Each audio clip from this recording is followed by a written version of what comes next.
YouTube? So just got finished with my 2015-2016 college football season recap. So time to do a video that will be a lot of fun that I've been looking forward to for a couple days now. If you guys can see here, I actually got my Stormtrooper in the back. You might have noticed it in the last video. But yeah. Also back in my apartment, you guys also probably saw that bad light in the last video too. Anyway, start with my 5 outside. So I'm not going to go into explaining the ins and outs of every team's preview for next year. That'll be a separate video somewhere down the line. So the first one is Texas Tech. So I really don't think Texas Tech is going to go very far until they get rid of Cliff Kingsbury. That's just me. I don't think he's a great head coach. Obviously, something's got to be done about that defense. I believe Joe Gibbs is the defensive coordinator for that team. Not anything against him. Texas Tech's defense has been bad for a very long time, but they're awful. Like, they're terrible. It's scary how bad they are. The offense is great. They do return Patrick Mahomes. I think they lose DeAndre Washington, maybe Jakeem Grant, but I think Mahomes is going to lead them down a good path, maybe to an 8 or 9 win season next year.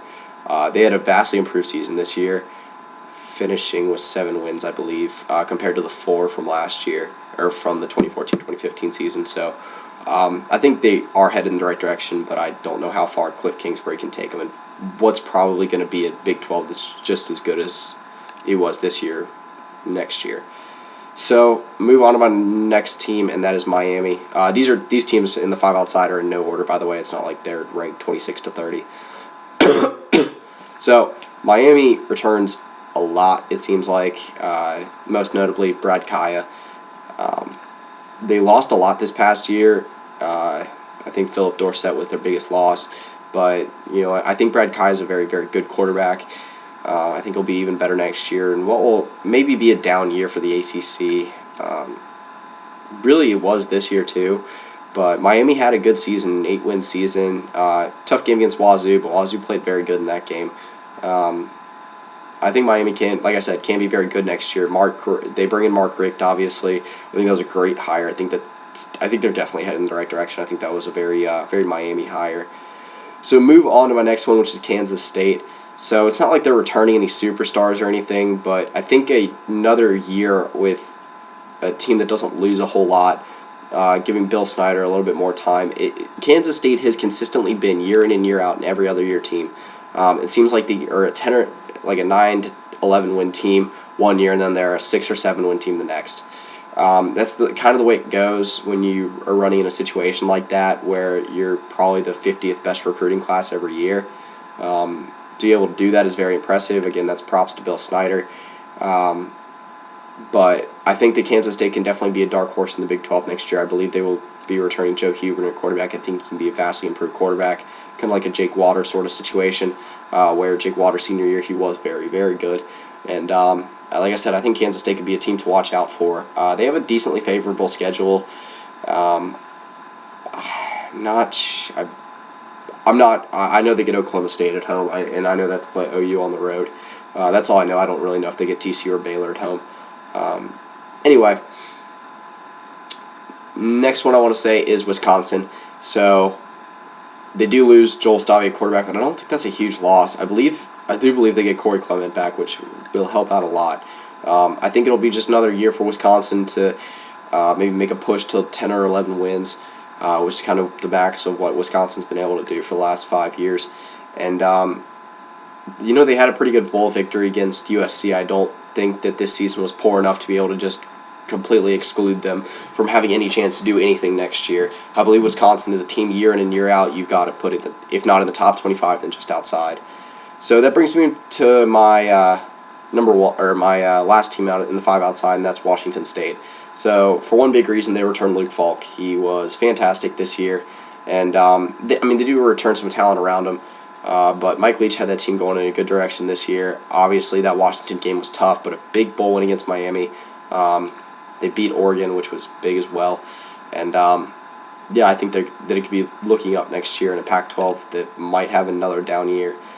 So, moving to my top 25, and number 25, I've got Louisville, and I just think that Louisville can be a very improved team next year in an ACC that outside of North Carolina, Florida State, and Clemson is pretty much not even close to being set after that.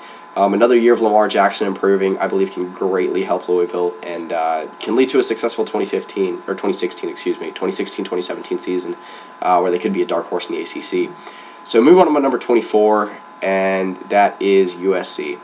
So they really don't lose a whole lot at the skill. They really don't lose anything at the skill positions. I believe Ronald Jones will be a great running back for them next year. When he was put in this year, he was very good. He looks like a USC running back, like a, I don't know if you want to say as good as Reggie Bush, but he looks like a Reggie Bush type back with that kind of speed. He was a 4 to 5 star recruit coming in last year, and I believe he's a very good back. And surrounded by Juju Smith-Schuster. They do lose Sua Cravens, but they do get Cam Smith back at linebacker, which will be a huge get back for them. And I mean, I don't know if the Clay Helton hire was a good one, but I think that USC is going to finish the year kind of where they finished this year. I'm not going to overhype them like a lot of people do heading into the way too early top 25, because that's kind of a thing to do, overhype teams like USC and Notre Dame. But I believe that's a good spot for them to be in. So moving to my number 23, and this team is a team that's not in a lot of people's top 25, but I think should be, and that's Boise State. A rough 2015-2016 season for them. A lot of losses that they shouldn't have had. Losses like Air Force and San Diego State come to mind. But you saw what could have been in their bowl game. Brett Rippon, who did miss a few games this year, is a great quarterback, and I think he'll improve next year. And I think behind him, Boise State will be able to get back to that team they normally are, the normal Mountain West champion, and one of the best teams out of the Group of 5. So move on to my number 22, and this is a lot reliant on them being able to find a decent quarterback next year. I know Will Greer's suspended through the first 5 games, but Florida. Great defense, but I think another year with Jim McElwain at the helm will help them out a lot, and getting the disasters of the Alabama and the Florida State and Michigan games out of the way, because obviously the season ended very poorly for Florida, will help them out a lot, and I think it could be a good season for them next year. I mean, if they have the team they had against Ole Miss for the entire year, then that'll be a very dangerous Florida team that could be the best team in the SEC East. So move on to number 21, and I've got Oregon. So I would have Oregon up higher if they had a solid quarterback heading next year, but as of right now, they have Jeff Locke, and that's it. And the 2 games that Locke started, they lost. So for right now, I've got Oregon right there. They do lose DeForest Buckner on defense, which is going to be a massive loss for them. They obviously do return quite a bit at the skill positions. I do think they return Braylon Addison at wide receiver. I'm not 100% sure there. I don't remember if they return Braylon Addison or Byron Marshall, but they do return Royce Freeman, which is a big return for them. So if they can find a good quarterback, then obviously in the actual preseason rankings, they will be bumped up quite a bit. But for the time being, if Jeff Locke is starting and he doesn't show really any type of improvement, then that's where Oregon's going to stay. So at number 20, I've got Iowa. Now, a lot of people are going to say Iowa should be higher than this. I don't think so, just because of the schedule improvement heading into next year. They do have to play Michigan and Penn State, and Michigan will be a vastly improved team next year, a team that was good this year anyway. And they're going to have to go through and play teams like Nebraska, Wisconsin again. And they do have to go to Penn State next year too, which I don't think will be. I think a team that only will be better. Not anything against Christian Hackenberg, but I think that the last 2 years at Penn State, he got beat up so much that he kind of got the victim mentality and kind of felt sorry for himself a little bit. He had a very terrible offensive line, and when backup came, I don't remember who the backup quarterback was in the Georgia game, but when he came in, played a lot better than Christian Hackenberg did, really at all this year. Not to take anything away from Penn State, they had a decent season, but I think that Penn State will be headed in the right direction, being able to get out of the Christian Hackenberg era. Anyway, get back to Iowa.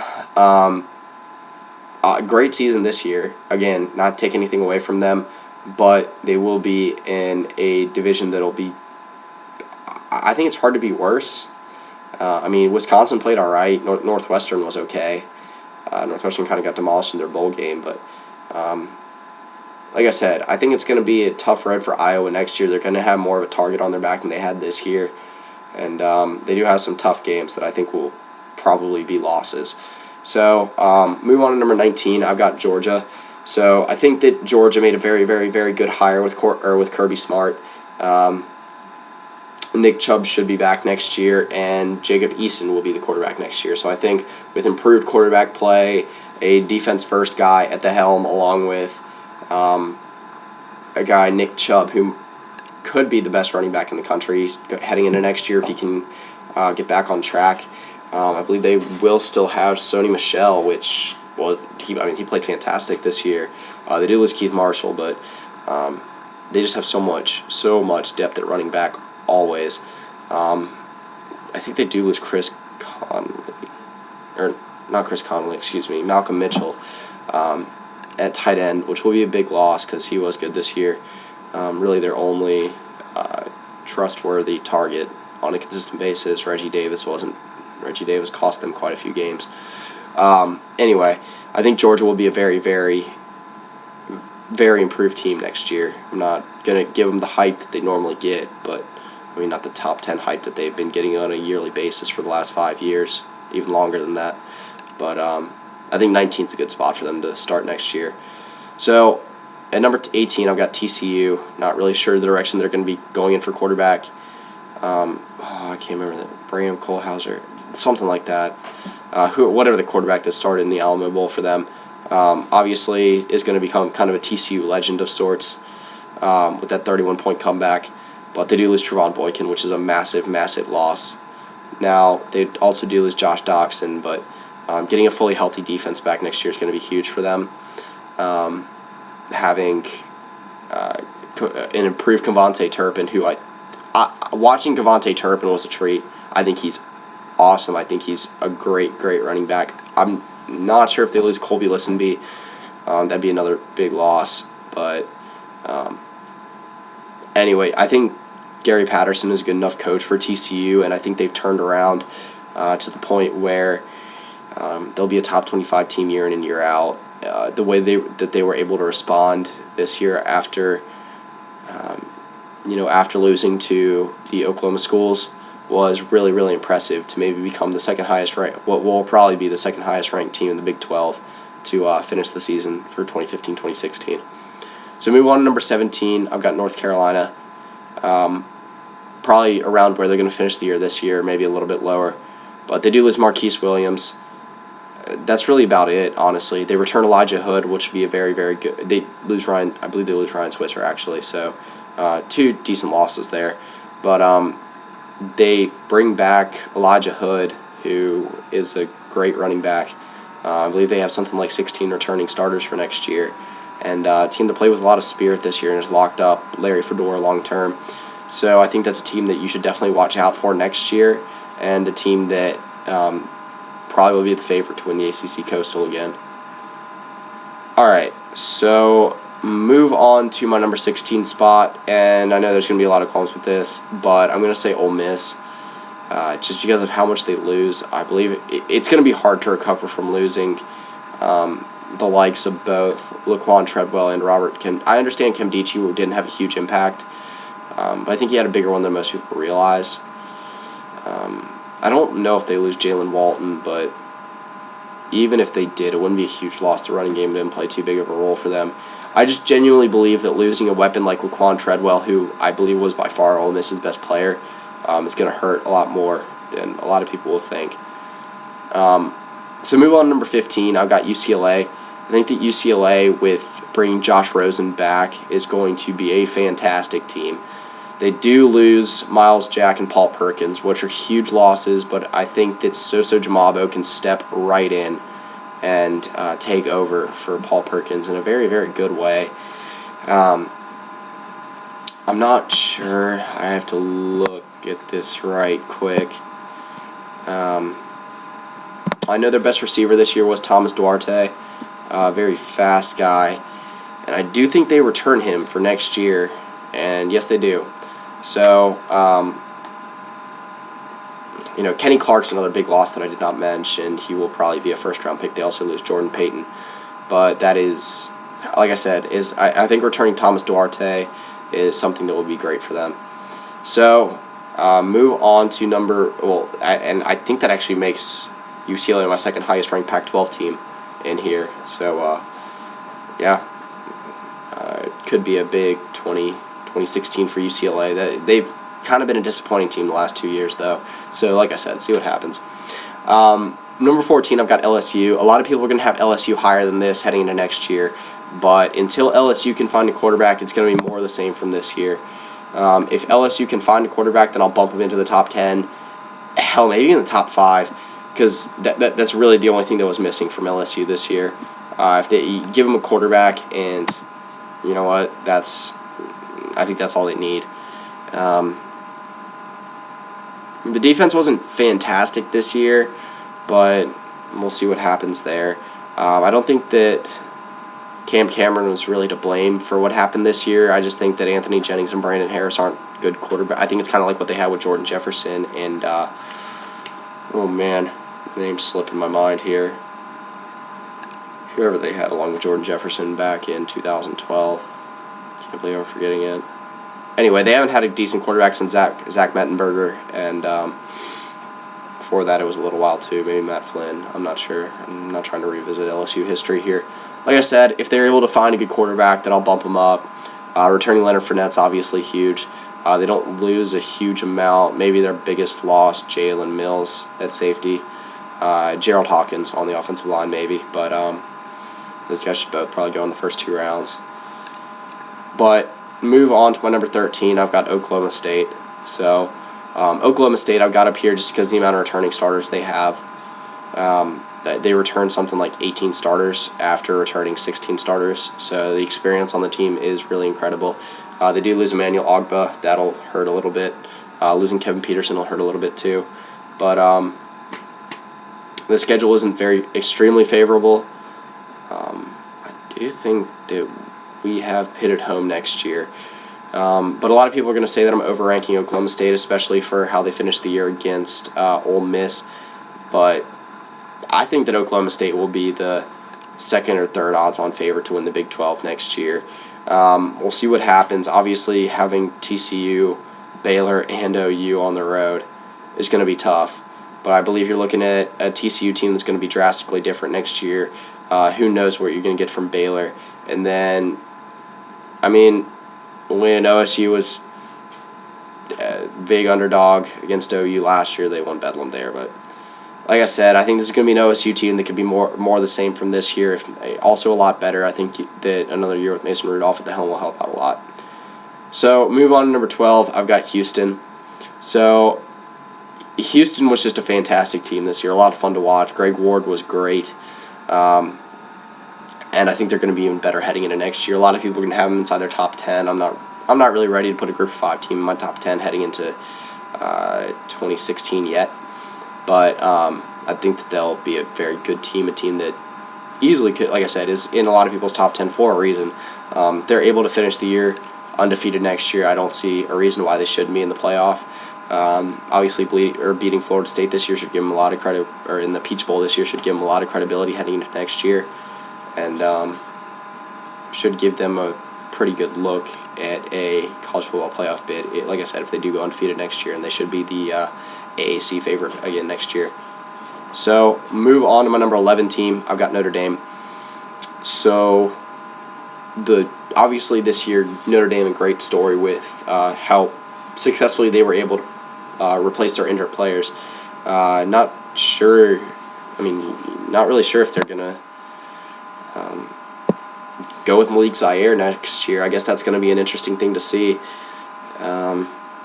See if they go with either Deshaun Kaiser or Malik Zaire. That'll be a very interesting quarterback battle heading into next year.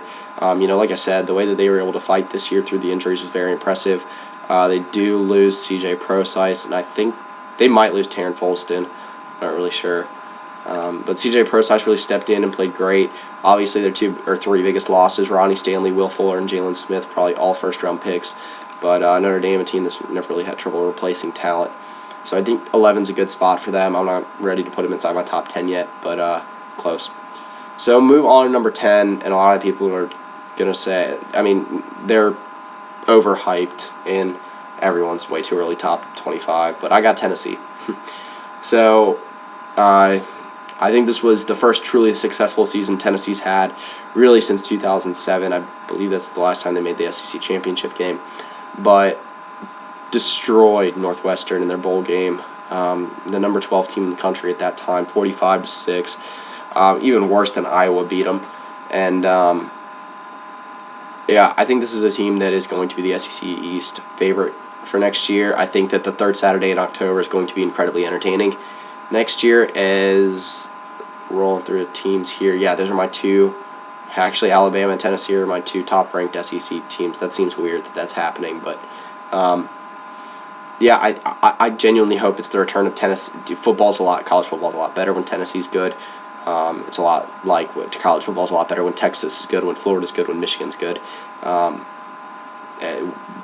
Traditional power, and when it's good, college football just seems like it's a lot more entertaining.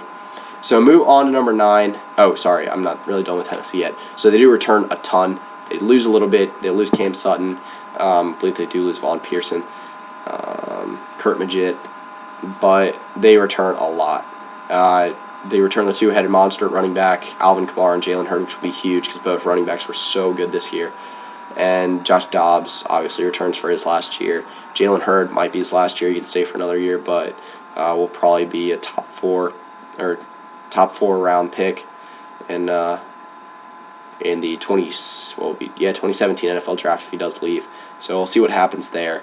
But they also do return a lot on defense. Jalen Reeves-Maven's probably coming back. Cam Sutton might come back. It's really up in the air. I do think that they still have Todd Kelly Jr., Khalil McKenzie, Derek Barnett, a few more names, but not going to go through all of them. So, yeah, it could be a very good season for Tennessee next year, but could also be another disappointing one, I guess. Have to see. So, number 9, got Michigan State. Rough end of the year for Michigan State with the 38-0 loss, but nonetheless, even though they do lose Connor Cook, Aaron Burbridge, Shalik Calhoun, Michigan State's been a team that's been a consistent top 10, even sometimes top 5 team over the last 3 to 4 years, and I think that next year will be more of the same. I think they will be one of the top 3 teams in the Big Ten again, part of the kind of three-headed monster out of the Big Ten: Ohio State, Michigan, and Michigan State, and I'm not entirely sure who will replace Connor Cook at quarterback, but returning L.J. Scott, and yeah, it's really all that's coming off the top of my head right now for who's returning. But anyway, Michigan State I think they'll be fine again next year. So we move on to number 8, Florida State, and a team that I think will be vastly improved heading into next year. Another year of Dalvin Cook. They do lose Jalen Ramsey, but if they want to go with Sean McGuire again, he will be back for what I believe is his senior year. This should be a team that contends for the ACC title again, and you know what, they got a few other guys who could take over the position at quarterback. DeAndre Francois, I believe, is one of their biggest. Will probably be the biggest challenger for the quarterback spot, as Everett Golson will be gone heading into next year. So move on to number 7. I've got Michigan. So Michigan should be great next year. I believe they will be. I believe they have Jake Rudock back. I'm not entirely sure on that. Yeah. Oh no, they don't. They do lose Jake Rudock. Not entirely sure who's going to be the starter then. Looks like John O'Korn, the old Houston quarterback, transfer, so he might be the guy. But a defense that should be great next year. Jordan Lewis will return for his last year. Obviously, another year of Jabril Peppers. And Davion Smith come back again next year. J. Hugh Chesson. See if Jake Butt will stay at tight end as well. So see what happens with Michigan. There's a few guys who might declare for the draft, but as a whole, should be a team that gets most of their starters back. I believe it's around 15 or 16 starters that they return, and a team that will be one of the Big Ten title favorites for next year, if not the favorite. So move on to number 6. I've got Stanford. So obviously the biggest name that's returning is Christian McCaffrey. So I think he's going to have a chip on his shoulder like no other next year. They've also got a few other weapons at running back, Barry Sanders Jr., but I don't think he's staying. And then also Bryce Love as well, the freshman who was pretty good this year. And you know what? I think that Stanford's going to be very, very good again next year. Like I said, they do lose Kevin Hogan, but I think that really the offense is going to revolve around Christian McCaffrey, and I think this is a Stanford team that, while it might not make the playoff, could definitely be another 1 or 2 loss team that, a bad prediction definitely would not be having them in the Rose Bowl. I mean, they made the Rose Bowl 3 of the last 4 seasons, so like I said, we'll see what happens there. Anyway, number 5, got Ohio State. A lot of people are going to say I had them overrated, but I believe that with a healthy J.T. Barrett, and they do lose a lot. Like I said, they lose Eli Apple, Von Bell. I mentioned this in my last video. They lose Eli Apple, Von Bell, Michael Thomas, Joey Bosa, Ezekiel Elliott. They lose a lot, but Ohio State's a team that recruits very well. I think they'll be fine. I think that Urban Meyer will have a plan for them as long as J.T. Barrett returns healthy next year. Oh yeah, they lose Braxton Miller as well, which he was a pretty good role player this year, pretty good key for that team. So move on to number 4. I've got Baylor. I think Baylor will be a very good team next year, a team that could have very well been a college football playoff team if they had stayed fully healthy this year. Even in their bowl game, they were extremely impressive, being able to beat North Carolina without a quarterback. They didn't have Chris Johnson back there most of the game. I think they're losing Shock Linwood. I'm not entirely sure on that.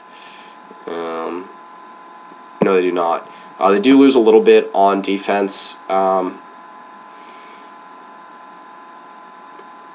Andrew Billings is really, I guess he's more of a game-time decision. They lose Sean Oakman, Spencer Durango, Corey Coleman, probably 3 most notable losses, and then Andrew Billings as well if he decides to declare.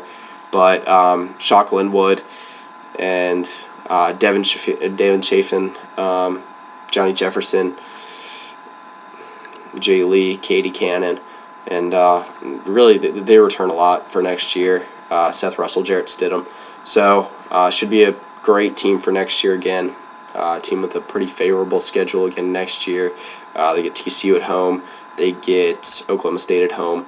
And they do have to travel to OU, but winning it at OU hasn't really been a problem for Baylor the last few years. So, like I said, it should be an interesting team to watch heading into next year. Move on to my number 3 team. I've got Oklahoma. They return. I think they pretty much return everything. Let me actually go to the list. Yeah, 7 on offense, 7 on defense. They lose a little bit, most notably Sterling Shepard, Eric Stryker, and Charles Tapper. So they do lose a little bit on their pass rush. I don't think Zach Sanchez is a huge loss. He wasn't very good this year. I don't even think it was their best cornerback this year. I think Jordan Thomas was. But obviously Baker Mayfield back, Joe Mixon, Samaje Perine, D.D. Westbrook, and a lot of players on that defense. So should be the favorite heading into next year. I think it's either going to be them or Baylor, with TCU and Oklahoma State lagging behind a little bit. And team that should be one of the favorites to make the college football playoff next year as well. Like I said, with just a lot of experience coming back. So move on to number 2, and 2 and 1 are pretty obvious at this point. Number 2, I've got Clemson.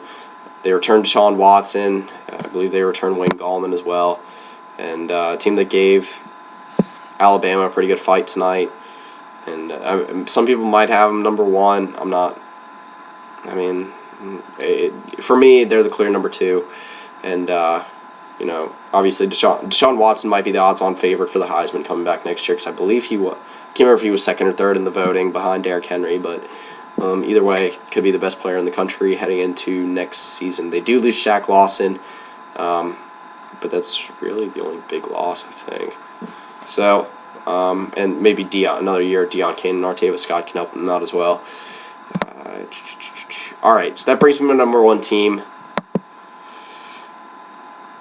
Obviously, Alabama. So they are probably losing Derrick Henry. He will most likely declare for the draft. Will either be a late 1st or early 2nd round pick. Not a guy that translates extremely well to the NFL. but obviously a Heisman Trophy winner that's that good will find some place. So, like I said, they're not losing a whole lot on offense. It's mainly on defense. They lose Jonathan. They will most likely be losing Jonathan Allen, Jaron Reed, Reggie Ragland, Ashawn Robinson, Cyrus Jones. The list goes on. But they will be returning a little bit on offense.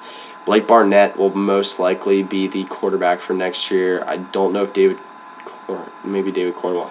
I'm not entirely sure. They do lose Kirby Smart as well. But it's kind of hard not to put Alabama at number 1 at this point. They'll have a lot back on offense still at wide receiver and tight end. They have O.J. Howard, Calvin Ridley, Ardarian Stewart, and Kenyon Drake coming back. So should be no problem at skill positions. And you know what? I like I said, I think they're the clear-cut number 1. I think Clemson is close behind. And really, Oklahoma, Baylor, and Ohio State, I think, are a solid round out to the top 5. Like I said, a lot of people are going to think Ohio State's a little bit overrated in mine. But, yeah, that pretty much concludes my top 25. Let me know what you guys think. Obviously, there's going to be a lot of people saying that I got some teams overrated, underrated. I mean, there's not really an exact methodology for this. You can go by a couple ranking lists. ESPN released theirs. Bleacher Report most likely released theirs. Saturday Down South did an early list. There were a few other ones as well. I believe CBS Sports did an early list as well. I haven't really looked at that one yet, though. And, obviously, if you guys want to go check that out, you'll see that I drew a little bit of influences from all of them. Because, like I said, it's hard to come up with an exact methodology with the upcoming season so far off. That's the whole point of a way too early top 25 is just speculation. Recruiting, transfers, injuries, suspensions, coaching changes, all that will come into play, and just overall improvement over the next 8 months. So we'll see. Obviously, there's some teams that are going to be really, really hyped up, and just really looking forward to next year. The off season, one of the things the off season for college football is something that seems like it takes so long. Obviously, because it finishes up sooner than the NFL and does not have a preseason, doesn't have a training camp, so obviously no NFL draft. So there's really nothing in the off season besides the spring games that kind of gives you that fix of college football that the NFL can kind of give you, and just something that seems like it takes a really long time for the off season for me, just because from middle of January to August, you really don't have anything. So, yeah, like I said, it seems weird to say it, but the 2015-2016 college football season is officially wrapped up. And, yeah, it's my top 25. Let me know what you think. Like, comment, subscribe. And, yeah, that's pretty much it. See ya. What's going on, YouTube? So the national championship game just finished maybe about an hour ago, maybe a little bit less, but so that does officially conclude the 2015-2016 college football season. It's been a really fun season. Seemed like it flew by like that. And you know what? Time for me to do my complete season recap. So before